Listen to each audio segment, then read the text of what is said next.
온 지가 벌써 미국 갔다 온 지가 꽤 오래됐는데 잘 다녀왔습니다. 그 자녀들하고 오래간만에 좋은 시간을 가졌고요. 또 시카고 모임도 꼭 그 방문이 필요했던 그런 기간이었습니다.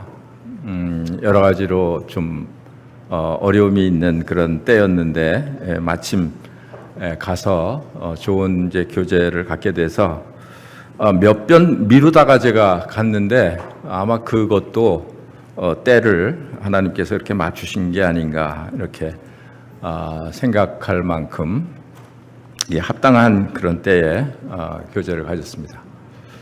손주 둘이 있는데요. 실컷 보고 왔습니다.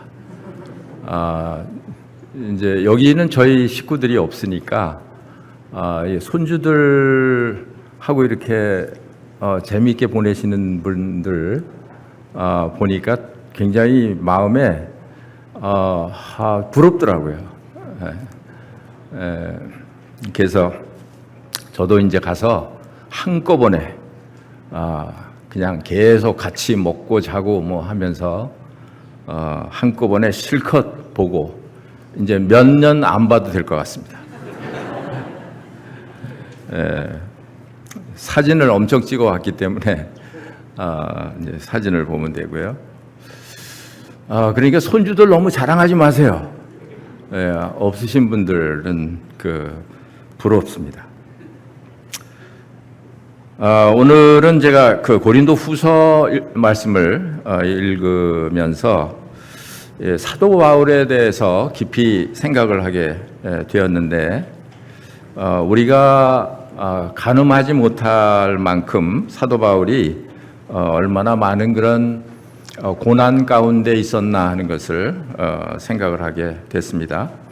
우선 고린도 후서 12장 1절서부터 10절까지 제가 읽도록 하겠습니다. 같이 찾아서 눈으로 같이 읽으시면 좋겠습니다. 고린도 후서 12장 1절로부터 10절까지입니다. 무익하나마 내가 부득불 자랑하노니 주의 환상과 계시를 말하리라. 내가 그리스도 안에 있는 한 사람을 아노니 그는 14년 전에 셋째 하늘에 이끌려간 자라. 그가 몸 안에 있었는지 몸 밖에 있었는지 나는 모르거니와 하나님은 아시느니라. 내가 이런 사람을 아노니 그가 몸 안에 있었는지 몸 밖에 있었는지 나는 모르거니와 하나님은 아시느니라.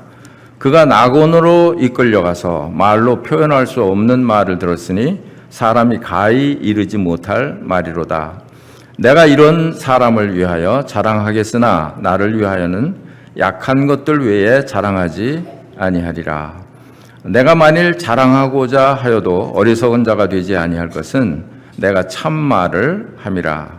그러나 누가 나를 보는 바와 내게 듣는 바에 지나치게 생각할까 두려워하여 그만두노라.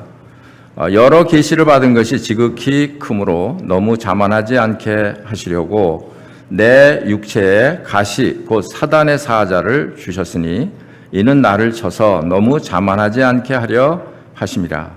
이것이 내게서 떠나가게 하기 위하여 내가 3번 주께 간구하였더니 나에게 이르시기를 내 은혜가 내게 족하도다. 이는 내 능력이 약한 데서 온전하여 짐이라 하시니라. 그러므로 도리어 크게 기뻐함으로 나는 나의 여러 약한 것들에 대하여 자랑하리니 이는 그리스도의 능력이 내게 머물게 하려 함이라. 그러므로 내가 그리스도를 위하여 약한 것들과 능욕과 궁핍과 박해와 곤고를 기뻐하노니 이는 내가 약한 그때에 강함이라. 네, 거기까지였습니다. 사도 바울이 여기에 내가 곤고 가운데서도 기뻐한다 이렇게 말씀을 하셨지만 이것은 우리 주님께로부터 어떤 기도의 응답을 받고 난 다음에 이러한 마음이 생겼을 것입니다. 그 전에는 사도 바울은 엄청난 그런 비난과 그런 그 핍박과 이런 능욕을 당하고 있는 그런 상황 이었던 것을 보게 됩니다. 어떤 그 일을 당하고 있었는지는 11장, 12장, 13장 이렇게 고린도 후서를 읽어보면 그때 상황이 어땠었는지, 얼마나 그 사도 바울이 마음이 어려웠을 것인지, 마음만 어려울 뿐 아니라 그 모든 삶 자체가 어려웠었나 하는 것을 짐작을 미료할 수가 있습니다.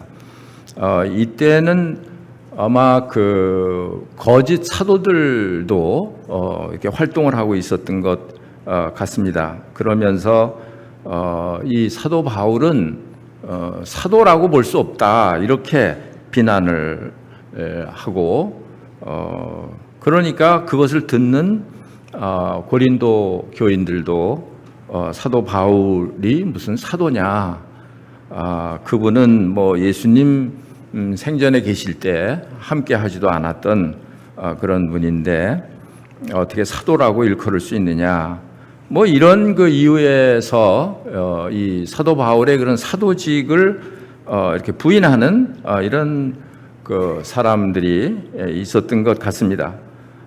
그러면 사도 바울이 전도해서 고린도 교회가 생겨났는데, 그런데 그렇게 받으니까 이 사도 바울 마음속에는 얼마나 그런 큰 어려움이 됐을까, 그런 생각을 갖게 되고, 그뿐 아니라 이 사도 바울이 이렇게 교회에 가는 것은 재물을 취하기 위한 것이다, 이렇게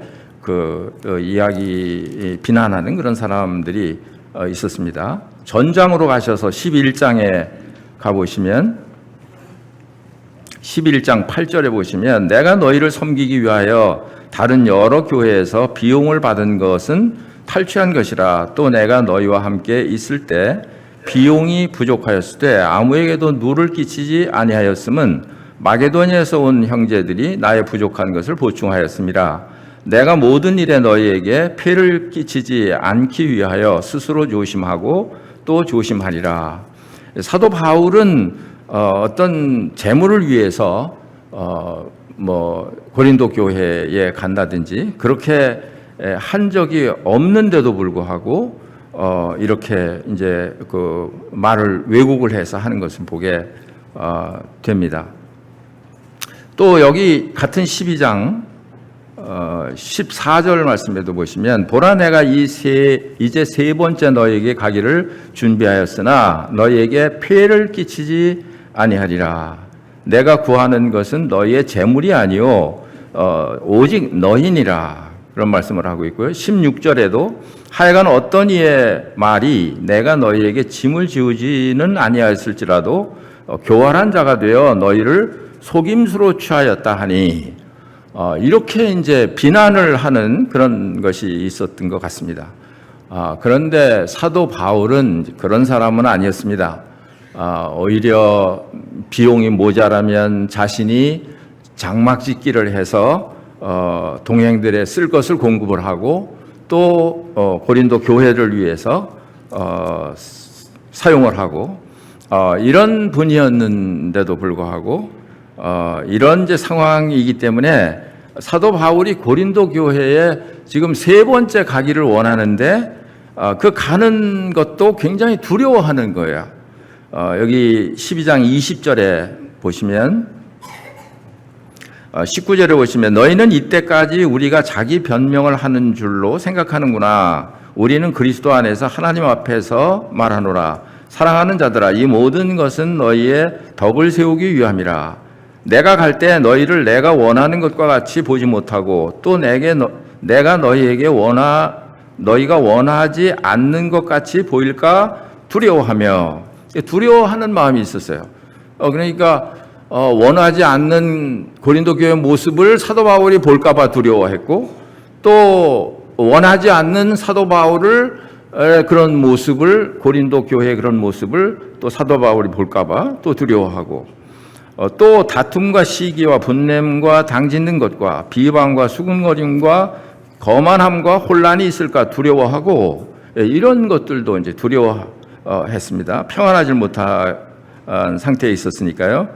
또 내가 다시 갈 때 내 하나님이 나를 너희 앞에서 낮추실까 두려워하고, 또 내가 전에 죄를 지은 여러 사람의 그 행한 바 더러움과 음란함과 호색함을 회개하지 아니함 때문에 슬퍼할까 두려워하노라.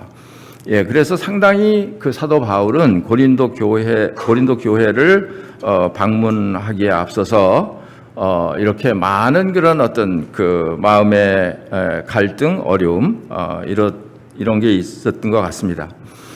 그래서 사도 바울이 여기에서 무슨 이야기를 하느냐 하면, 셋째 하늘에 올라가서 그 셋째 하늘에서 말할 수 없는 그런 표현할 수 없는 그런 말을 들은 그 경험, 그걸 이야기를 합니다. 그런데 사도 바울은 그걸 좀 말하고 싶어서 하는 게 아니에요. 자랑하고 싶어서 하는 게 아니에요. 그래서 1절 첫 번째, 무익하나마 내가 부득불 자랑하노니, 이런 말을 쓰고 있습니다. 사실은 이런 환상과 계시, 이런 것은 무익한 것이다라고 말씀을 하고 있습니다. 아마 이런 거짓 사도들 중에도 이런 환상과 계시를 보고 이렇게 성도들을 미혹하고 자기를 좀 돋보이기 위해서 그렇게 했던 일들이 있었던 것 같습니다. 그러니까 사람들이 거기에 이렇게 미혹이 돼서 그 거짓 사도들은 다른 예수를 전하고 다른 복음을 전하고 그런 사람들이 다른 영을 받게 하고, 전장에 보면 그게 나옵니다만은, 그런 사람들이기 때문에 사도 바울 마음속에는 염려스러웠죠. 이 고린도 교회가 이렇게 나를 거절하는 것이 중요한 게 아니라 내가 전한 복음, 그것에 대한 그 중요성, 이런 것에 대해서 고린도 교회가 이렇게 이탈을 할까봐 이렇게 마음에 그런 두려움이 있었던 것 같습니다. 그래서 이런 셋째 하늘에 올라간 이야기를 하면서도 내가 환상과 계시를 말하려고 하지만 이게 무익한 거라고 얘기하는 것은, 환상과 계시를 이야기한다고 해서 그 환상과 계시가 사람을 구원하는 그런 게 되지 못하기 때문에 그런 거죠. 사람을 구원하는 것은 사도 바울이 전한 십자가의 도, 예수 그리스도에 관한 그런 말씀, 그것만이 사람들을 구원하는 것인데, 그거보다 더 아주 높게, 그거보다 더 아주 좋게 보이는 이런 환상과 계시를 이야기하는 그런 거짓 사도들이 있었기 때문에 불가피하게 이 사도 바울이 나도 무익하나마 이것을 이야기하겠다 하면서 그 말을 하고 있습니다. 오늘날에는 환상과 계시가 없습니다. 왜냐하면 하나님께서 이 환상과 하나님의 그런 환상과 계시 모든 것을 다 이 성경에 다 담아 놓았기 때문에 그렇습니다. 성경이 없을 때, 성경이 이렇게 완성되기 전에 예를 들면 구약 시대 때라든지 이럴 때 하나님께서 자기의 종들에게 하나님의 뜻을 이런 환상과 계시를 통해서 나타나 보인 적이 있습니다만은, 그러나 지금은 하나님의 모든 그 계시를 이 성경 속에 담아 놓았기 때문에 지금은 누가 환상과 계시를 보았다, 그건 거짓말이라고 그냥 생각하시면 틀림이 없습니다.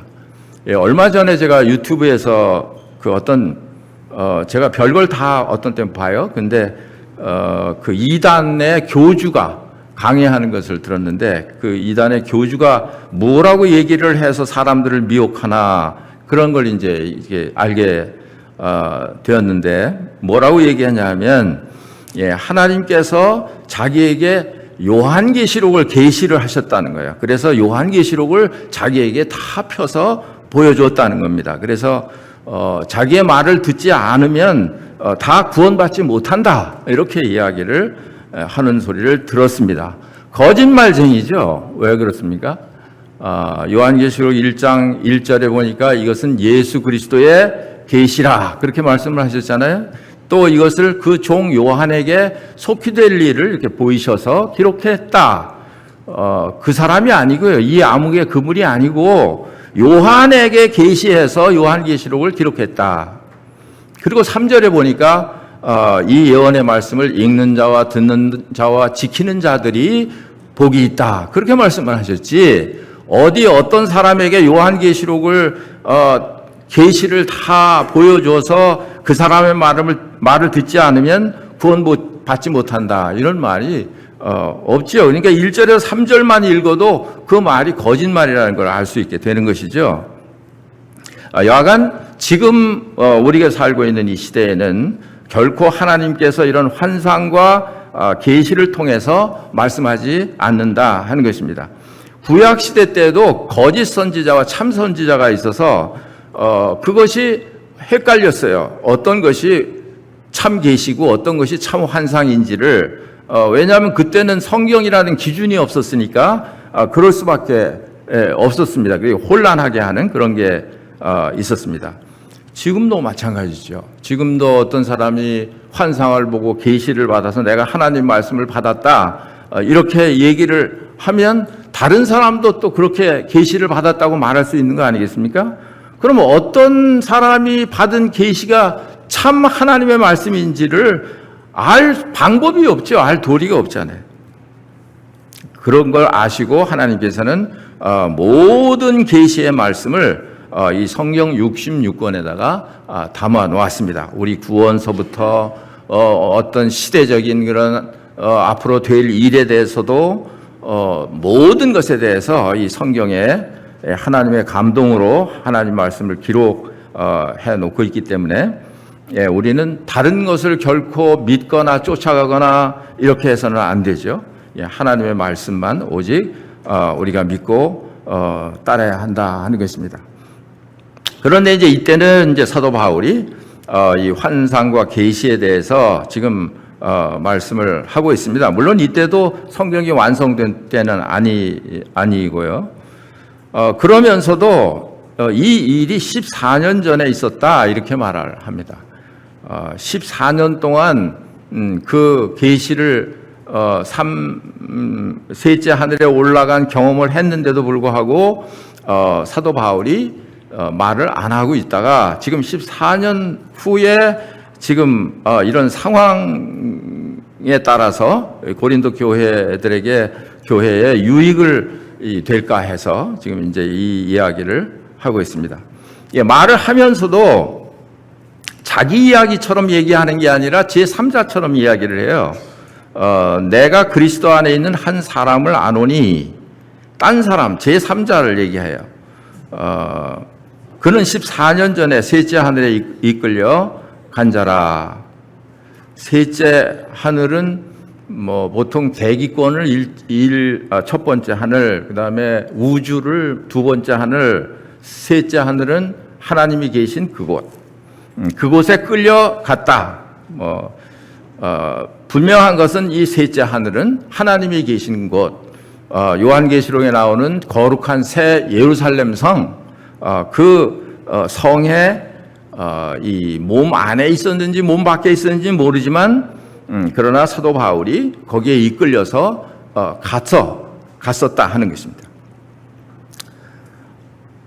4절에 보니까 그가 낙원을 이끌려가서 말로 표현할 수 없는 말을 들었으니 사람이 가히 이르지 못할 말이로다. 이 사도 바울이 이 낙원에 올라가서 그 3층 천에 올라가서 말을 들었는데 그 말을 들은 것을 인간의 말로 표현을 못할 만큼 그렇게 놀라운 것이었다 하는 거예요. 여러분 영어에서 한국말, 한국말에서 영어 이것을 100% 다 번역을 하고 통역을 할 수 있다고 생각하십니까? 뭐 거의 할 수 있어요. 그런데 할 수 없는 것도 있습니다. 말로 전달이 안 되는 것이 있어요. 이 지구상에 있는 언어도 마찬가지로 그렇게 말로 전달할 수 없는 게 있습니다. 예를 들면 한국 사람들이 뭐 한이 서렸다 뭐 이런 거 영어로 번역하기가 비슷하게는 할 수 있어도 번역하기가 어렵죠. 영어 잘하시는 분 어디 계신가요? 내가 확증을 얻어야 되는데 어디 가시나? 그런 말을 번역하기 어려워요. 그런데 이 사도 바울이 셋째 하늘에 올라가서 음성을 들었는데 그 음성이 얼마나 지금 제가 표현하는 것조차도 이게 뭐가 이상한 거죠. 말로 표현할 수 없는 그런 그 음성을 들었다는 거예요. 그래서 제가 생각하기로는 아마도 그 요한복음 1장에 태초에 말씀이 계시니라 이 말씀이 하나님과 함께 계셨으니 이 말씀이 곧 하나님이시니라. 그래서 이 하나님을 거기서 만난 모양이구나. 이게 제 생각이에요. 만남이고 그리고 그분으로부터 어떤 음성을 들었나 보다. 그러니까 그 음성은 아름답다고 표현을 할 수 없을 만큼 아름답고 아름다운 것이고 어미하다는 말을 표현할 수 없을 만큼 어미하고 어미했던 것이고 인간의 말로 표현할 수 없는 그런 그 말을 들었다 하는 것이죠. 예. 그러니까 얼마나 놀라운 것을 보았어요. 그 변화산에 갔을 때 베드로, 야고보, 요한이 예수님과 함께 변화산에 갔을 때 베드로, 요한, 야고보도 그걸 봤죠. 그 예수님이 갑자기 얼굴이 해같이 빛나는 것을 보았고 예수님의 옷이 아주 빛이 휘어지는 것처럼 그렇게 변화되는 그런 모습을 보았습니다. 베드로, 야고보, 요한이 얼마나 그 광경이 좋았든지 얼마나 좋았든지 뭐라고 말하죠? 우리 여기다 초막셋을 짓고 여기서 하나는 주님을 위해서 짓고 하나는 모세를 위해서 짓고 하나는 엘리야를 위해서 짓고 예수님하고 엘리야, 모세가 서로 이야기하는 것을 이제 보고서 하는 말입니다. 자기들 살 집은 없어요. 말 안 해요. 아마 제가 생각할 때 그거는 우리는 집 없어도 됩니다. 그냥 여기서 살기만 하면 됩니다. 예, 주님을 위해서, 모세를 위해서, 엘리야를 위해서 집을 짓고 여기서 삽시다. 그렇게 이야기를 하는 겁니다. 그러니까 여러분과 제가 그냥 상상을 하기를 얼마나 좋았길래 이 사도 바울이 얼마나 그 표현할 수가 없을 만큼 그런 광경, 그런 말을 들었길래 그렇게 이야기를 하느냐 이거예요. 이게 사도 바울이 그렇게 경험을 한 것이에요. 그런 경험을 한 거예요. 놀라운 경험을 한 것이죠. 내가 이런 사람을 위하여 자랑하겠으나 나를 위하여는 약한 것들 외에 자랑하지 아니하리라. 이런 사람이 누굽니까? 여기서? 이런 사람이 누구예요? 스데반? 요한? 그건 시대가 안 맞아요. 어떤 사람들은 스데반, 요한이라고 얘기하는 사람도 있는데 14년 전에 이렇게 계산해 보면 그 시대에 살지 않았어요. 그래서 이것은 사도 바울 자신을 이야기하는 것입니다. 아주 구태여 자기를 이렇게 안 보이려고, 구태여 자기를 이렇게 가리우려고 이렇게 표현을 하는 거예요. 예, 나를 위하여는 약한 것들 외에 자랑하지 아니하리라. 그렇죠. 이 거짓 교사들과 이 사도 바울의 차이점은 뭐냐 하면 사도 바울은 자기의 약한 것들을 자랑하고 자기 약한 것들을 이렇게 내세우고 그러니까 자기는 아무것도 아니라는 거예요. 그냥 주님을 내세우고 자기를 부인하고 이렇게 했지만 그러나 거짓 그런 사도들은 어떤가요?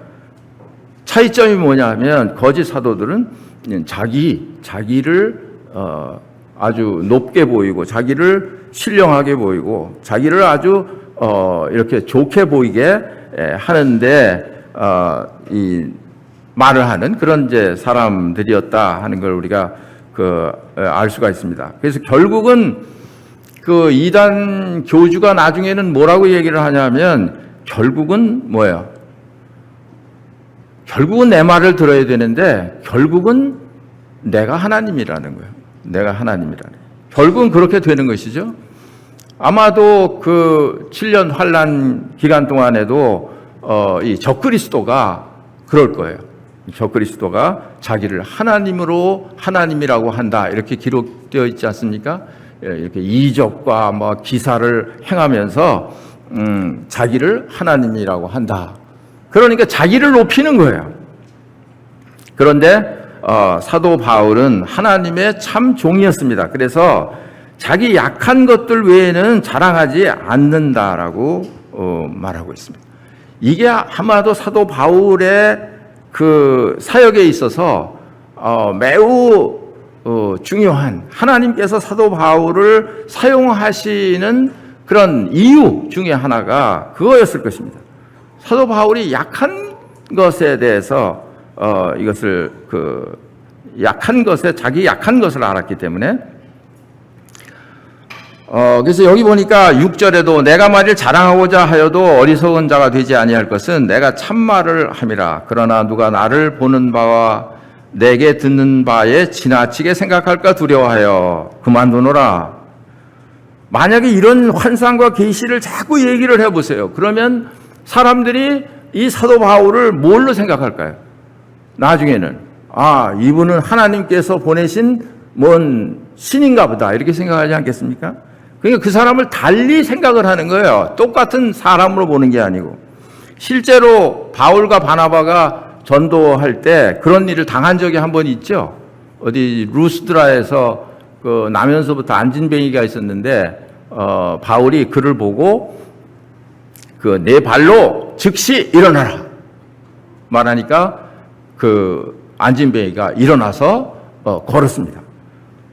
사람들이 그런 장면은 처음 보는 거예요. 그러니까 이건 필경 사람이 아니고 신이 사람의 형상으로 온 그런 신이시다.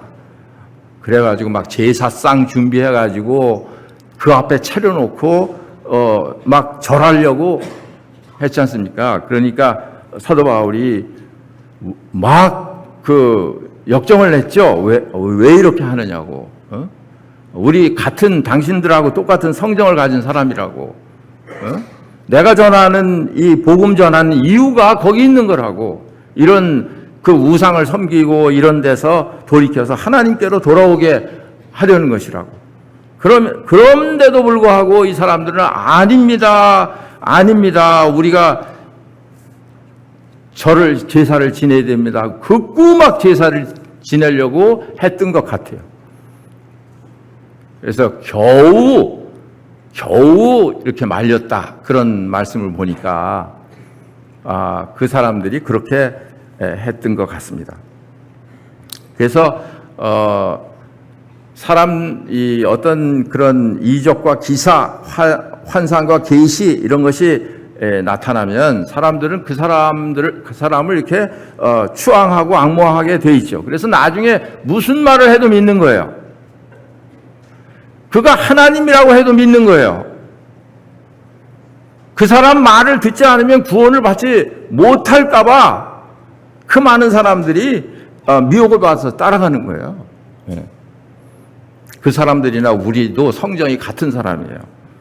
그래서 철저하게 우리가 하나님 말씀 가운데서 예수 그리스도는 누구시고 하나님은 누구시고 성령님은 누구시고 이런 것을 확실하게 우리가 알지 아니하면 그런 기초가 없으면 그런 헛된 말에 그런 거짓말에 우리가 속게 될 수도 있습니다. 사도 바울은 이런 복음이 이렇게 가려지지 않게 하기 위해서 이렇게 자기가 환상과 계시를 봤지만 그러나 그것을 무익한 것으로 그냥 얘기를 안 하는 그런 모습을 볼 때 사도 바울이 전한 이 복음 이것이 그 사람들을 구원하는 그런 능력이 있는 그런 복음이었다 하는 것을 우리가 알 수 있습니다.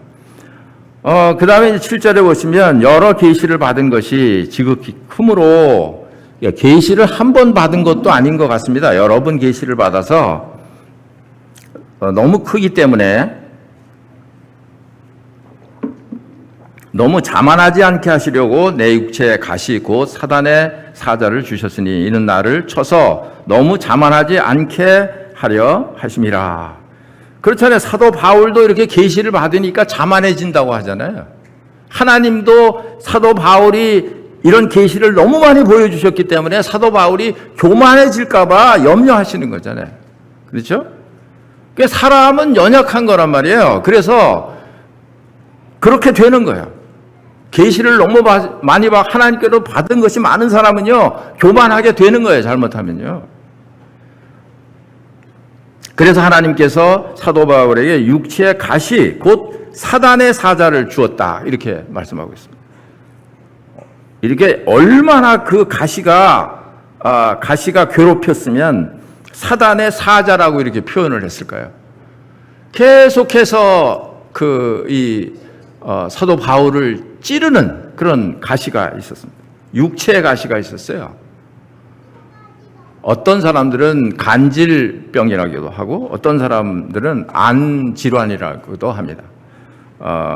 아마도 안질환일 가능성이 더 많은 것은 사도 바울이 다메섹으로 가는 길에 예수님을 만났을 때 사흘 동안 보지를 못했잖아요. 눈을 떴는데 보지를 못했습니다.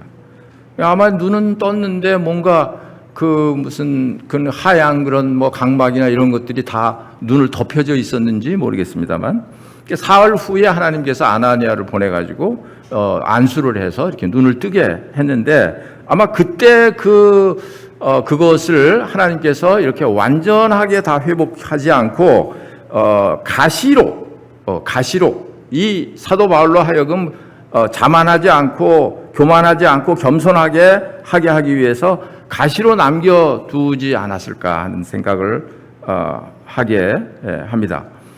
또 나이가 더 많아져서는 아예 보지를 못했어요. 그래서 성경을 기록할 때 대필하는 사람을 이렇게 해서 이제 대신 성경을 기록하게 하는 이런 것을 보았을 때 이것이 그 사도 바울에게서는 아주 큰 그런 핸디캡이었어요.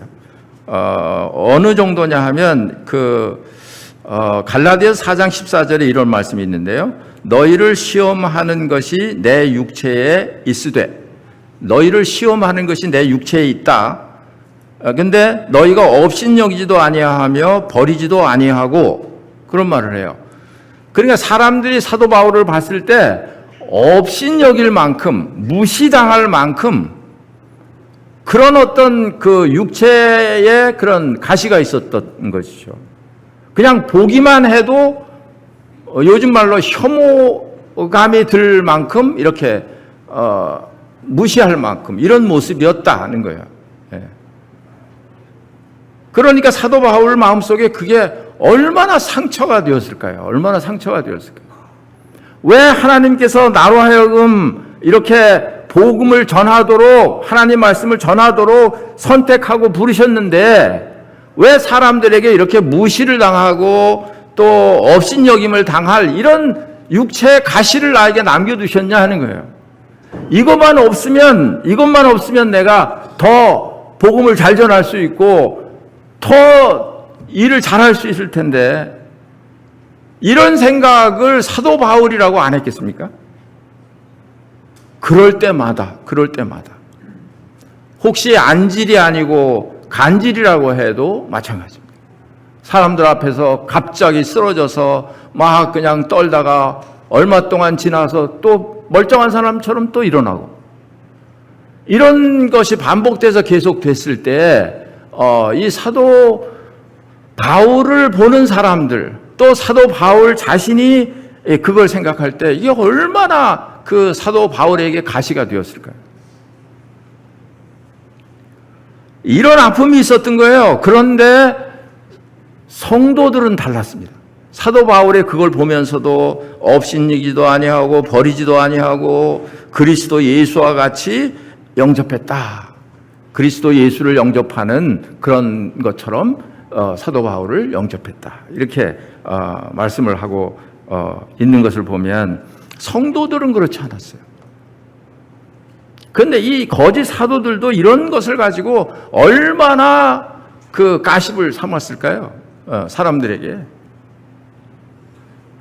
그러니까 이 사도 바울이 이것이 떠나가게 하기 위해서 3번이나 간구를 했다. 이렇게 기록을 하고 있습니다. 3번이나 간구를 했다. 이게 참 이게 사도 바울은 어떤 사람인데요? 그냥 지나가다가 수건만 얹어도 병이 낫고, 그냥 말 한마디에 아까 말씀드린 안진뱅이가 일어나고, 이런 능력을 행사하는 그런 사람인데, 근데 자기 그 눈병은 못 고치는 거예요. 그래서 하나님 앞에 나가서 3번 이것을 간구했다. 그렇게 말합니다. 그 결과가 어땠을까요? 결과가 야속하게도 하나님께서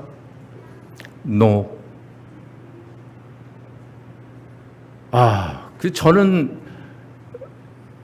그냥 상상을 하는 거예요. 사도 바울이 그때 하나님께서 그렇게 안 들어주셨을 때 얼마나 속상했을까. 내가 나를 위해서 구하는 것도 아니고, 제가 지금 사도 바울 대변하는 거예요. 나를 위해서 지금 이거 고쳐달라는 것도 아니고, 복음 전하는데 방해가 되니까, 그러니까 좀 고쳐달라는 것이고, 그런데 왜 이걸 안 들어주시나. 근데 9절에 주님이 대답을 하시잖아요. 나에게 이르시기를 내 은혜가 네게 족하도다. 이게 또 무슨 말씀입니까? 내 은혜가 네게 족하도다. 우리는 우리에게 있는 어떤 장애물, 우리에게 있는 장애가 되는 사람, 어떤 그런 나에게 지금 가시가 되는 그런 것들, 그것을 치우면, 그러면 이제 내가 은혜 받죠, 그렇죠? 그걸 치워지면 은혜가 될 것 같잖아요. 감사할 것 같잖아요. 그런데 그렇게 말씀을 안 하시는 거예요. 그러니까 지금 사도 바울은 육체의 가시가 있는 거죠. 육체의 가시. 근데 생각해 보면요, 사람마다 다 가시가 있더라고요. 보니까 다 가시가 있어요. 없는 사람은 별로 없어요. 진짜 없는 사람은 찾아봐도 가시가 없는 사람은 그건 교만할 건덕지가 없는 사람이에요. 진짜. 그냥 바보, 건덕지가 없는 사람. 그렇지 않으면 정말 약해서 감당을 못할 사람. 감당치 못할 시험을 하나님이 허락하지 않는다고 그러셨으니까. 그래서 사람마다 다 가시가 있는 거예요. 가시가. 질병이 있고, 보니까 질병이 없는 사람이 별로 없어요. 그래서 이게 하나님께서 우리에게 주신 가시입니다. 치료해서 나을 수 있으면 그렇게 해야 되겠죠. 병원에 가고 의사한테 가고 해서 치료하고 또 기도도 하고 이렇게 해야 되겠죠. 그렇지만 하나님께서 그것을 계속 그냥 내버려 두시는 이유는 뭐냐 하면, 이런 세상에서 당하고 있는 이런 것보다 내가 내게 보여준, 내가 내게 준 은혜가 비교할 수 없을 만큼 크다는 거예요. 내가 그걸 아느냐는 거예요. 그렇다면 너는 왜 거기에 붙들려서 사느냐는 거예요.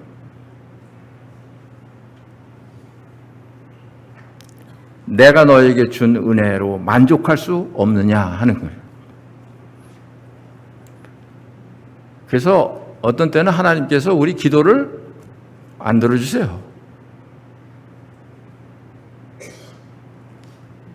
막 서로 찔르는 기도를 안 들어주세요. 안 들어주시는 이유가 여기 기록이 되어 있습니다. 자만하지 않게 하기 위해서. 자만하지 않게 하기 위해서. 아유, 하나님 왜 나한테는 좀 좋은 아내를 주시지? 저런 아내를 주셔가지고.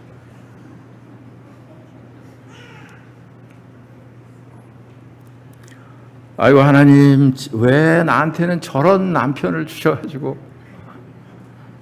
아주 죽겠습니다. 제가 죽지 못해 삽니다.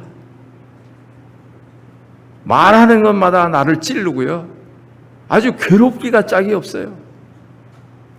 지옥이 따로 없습니다. 내 집이 지옥입니다. 그 해결할 방법이 없잖아요. 근데 사실은 하나님께서는 그런 약함을 사람들에게 어느 모양의 약함으로든지 다 약함을 주시는 거예요. 그래야만 그 속에 하나님의 능력이 머물러 있을 수 있기 때문에 그렇죠. 하나님의 은혜가 머물러 있을 수 있기 때문에 그렇습니다. 그렇지 않으면요, 우리 사람은, 사도 바울도 지금 교만해질까봐 가시를 주셨다고 했는데, 우리는 뭐 말할 것도 없지 않겠습니까? 말할 것도 없어요. 사도 바울은 이렇게 조심하는데도요, 자기를 안 나타내려고 셋째 하늘에 가서 본 그런 경험도 얘기를 안 하고 자기를 가리려고 하는데, 그런 사도 바울인데도, 그런데도 가시를 주시는 거예요. 왜 그러냐 하면 하나님의 은혜로 만족하게 하기 위해서. 우리 생각하고는 달라요. 우리는 문제가 없어야만 우리는 은혜가 넘친다고 생각을 하는데 은혜를 떠납니다. 문제가 있을수록 우리는 하나님의 은혜에 붙어 있게 돼요. 왜? 내가 연약하니까요. 그러니까 하나님의 강함이 내 속에 역사하는 거예요. 내가 강하면 하나님이 거기 역사를 못 하시는 거고요.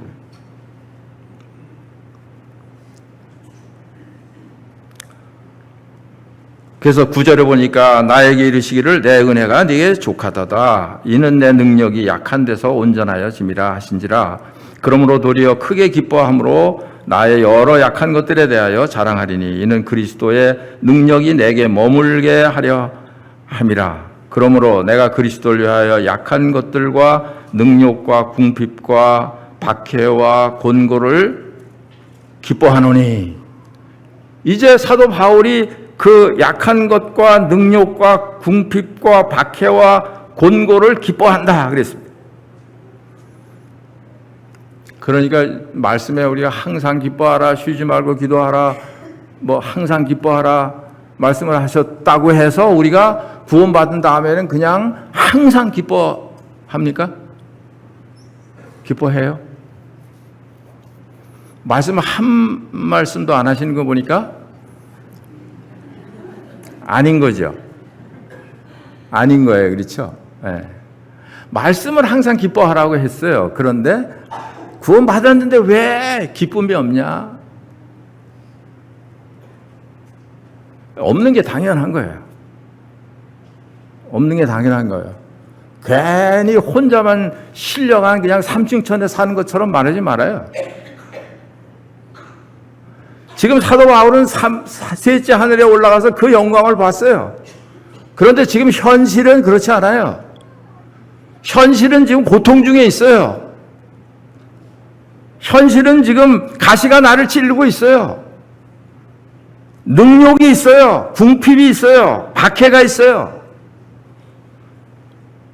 그런 괴리가 있는 거예요. 지금 이 말하는 중에서만 해도요. 그러니까 이 세상에서 우리가 그런 고난과 이런 것을 당하는 것은 당연한 것이라는 거예요. 그런데 문제는 뭐냐 하면 거기에 대한 하나님의 대답을 들으면 내가 기뻐할 수 있는 거죠. 뭐 때문에 그러냐? 하나님께서 사도 바울에게 너 그렇지 않으면 가시를 내가 제해주면 너는 금방 자만하게 될 거야. 그 자만하게 되면 어떻게 되느냐? 하나님의 은혜가 떠나게 될 거야. 그게 더 무서운 거 아니겠습니까? 교만한 자를 대적하시고 겸손한 자에게 하나님의 은혜가 내려가는 것이기 때문에 사도 바울이 항상 겸손해 있어야 하나님의 은혜가 거기 머물 텐데, 근데 네가 자만하게 되면 하나님의 은혜가 네게 머물지 못하게 된다. 하나님의 능력이 네게 머물지 못하게 된다. 그렇게 되면 너는 내가 전하라고 한 복음을 전할 수 없는 사람이 되고 말아. 그러니까 3번 하나님께 기도한 후에 그 다음에는 사도 바울이 더 이상 기도하지 않습니다. 그리고 하나님께서 내게 주신 은혜로 내가 만족하는. 그래서 사도 바울이 궁핍에 처할 줄도 알고 또 풍부에 처할 줄도 아는 일체의 비결을 배웠다. 자족하는 것을 배웠다. 그러니까 자족하는 것을 우리가 배우지 아니하면요, 우리 환경에 따라서 내가 자족하는 것을 배우지 않으면 항상 불만이 가득하고 있는 거예요. 왜 우리 부모는 왜 이래? 왜 내 자식은 왜 이래? 내 아내는 왜 이래? 내 남편은 왜 이래? 항상 불만이 있는 거예요. 하나님께서는 우리의 그런 가시로 주어진 그런 아픔 속에서, 그런 환난 궁핍 속에서 하나님의 은혜를 주시기를 기뻐하시는 그런 분이시다 하는 것입니다. 여러분께 성령께서 이렇게 도움을 주시고 또 이해가 되게 해 주시기를 바랍니다.